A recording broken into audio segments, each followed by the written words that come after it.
تاریخ لکھی جائے گی کہ مصر کے پاس دریائے نیل تھا اور غزہ پیاس سے مر گیا۔ تاریخ لکھی جائے گی کہ سعودی عرب اور متحدہ عرب امارات کے پاس تیل کے سمندر تھے، جبکہ غزہ کے ہسپتالوں اور ایمبولینسز کے لیے ایندھن نہیں تھا۔ تاریخ لکھی جائے گی کہ مسلمانوں کے پاس 50 لاکھ سے زائد فوجی تھے۔ مصر، ایران، ترکی اور پاکستان کے پاس جنگی جہاز تھے، میزائل بھی تھے، مگر وہ نہ کوئی سپاہی غزہ بھیج سکے اور نہ غزہ میں قتل عام روک سکے۔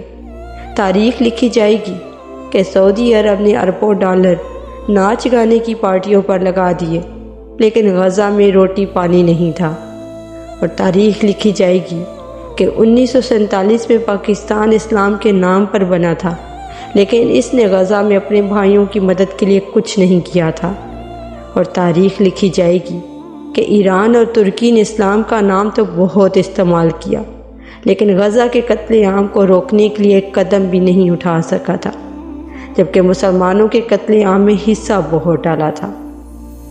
تاریخ لکھی جائے گی کہ مسلمان قوم اپنے حکمرانوں کو تو مورد الزام ٹھہراتی رہی، لیکن پیپسی، کوک، اسپرائٹ اور سٹنگ پینا نہ چھوڑ سکی، اور نہ ہی دیگر یہود و نصارہ کی مصنوعات کی خرید و فروخت چھوڑ سکی۔ تاریخ لکھی جائے گی کہ مغرب میں لوگ اسرائیلی تباہ کاریوں کے خلاف سڑکوں پر نکلتے رہے، لیکن مسلمان ممالک میں لوگ گھروں میں بیٹھے رہے۔ قیامت کے دن حساب تو سب کا ہوگا، حشر کو ہوگا یہ معلوم کہ جیتا کون اور ہارا کون۔